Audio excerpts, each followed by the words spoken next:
Temperature is the foundation on which all human life is based. Our bodies are essentially bioelectrical chemical machines, and for them to function properly, enzymatic reactions must occur, and proteins must be formed. Those reactions are all based on temperature.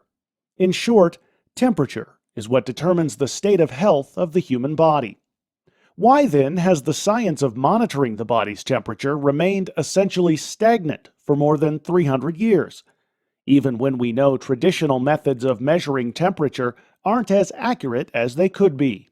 That is the very question an ophthalmologist at Yale University decided to tackle. Dr. Marc Abreu realized that traditional methods of thermometry were inaccurate because they simply don't measure the right places. All of the other measures, they are in areas that were not designed for temperature measurement. So they're not structured for it. The mouth and esophagus were designed for ingestion, the urethra and anal area for excretion, so the ear for hearing. So all of those will prevent the actual accurate measurement. The right place, Dr. Abreu realized, is the brain. So in order to preserve life and well-being, you need to measure the temperature of the brain.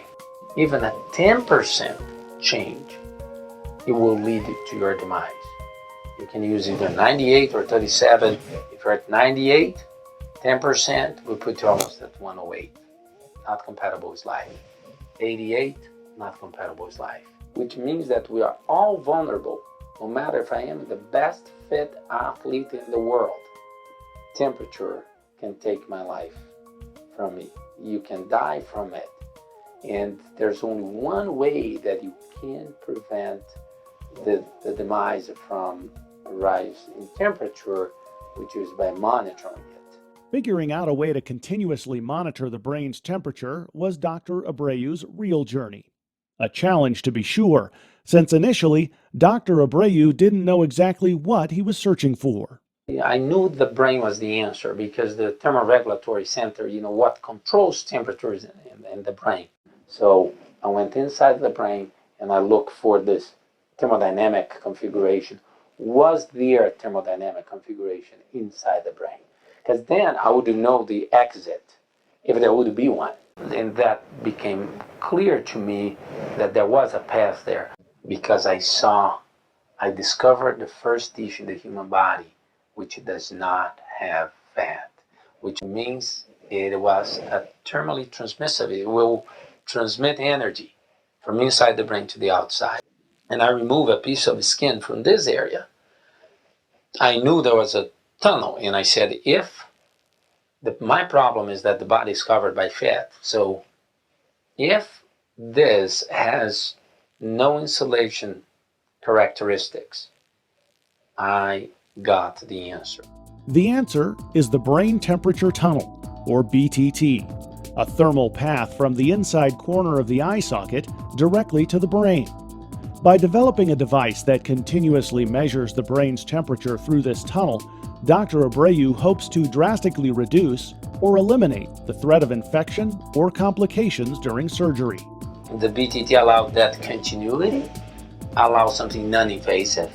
There's no risk of any sort because it's a simple, adhesive that you put here from the beginning of surgery to the end. It can be done continuously throughout the whole procedure.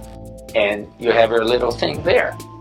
Now we know how you are. We're going to protect you during surgery.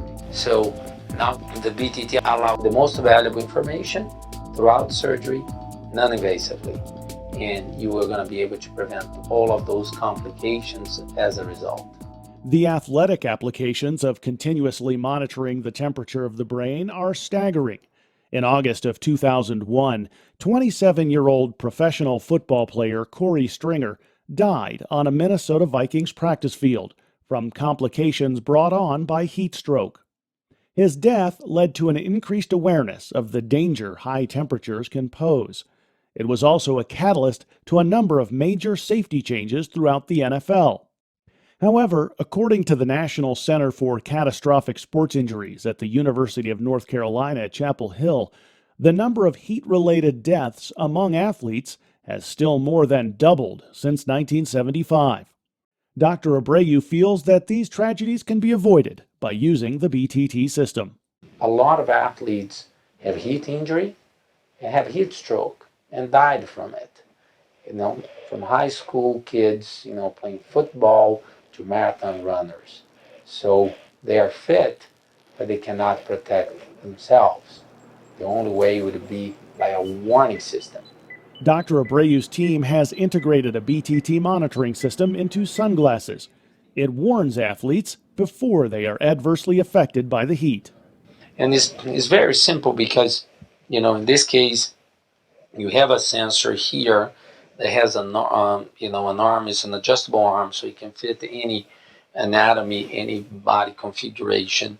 And this is a wireless transmitter right here that's sending the signal to a watch, or could send it to any other device. A cell phone, we have all of different types of receiving devices. It's always important to remember that you cannot manage what you cannot measure. And this gives the ability to manage.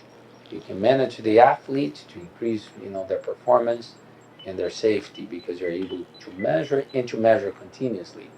The same principles that apply to athletes also apply to the military, where according to DoD studies, 7 to 8% of all non-combat deaths occur during training as a direct result of heat complications.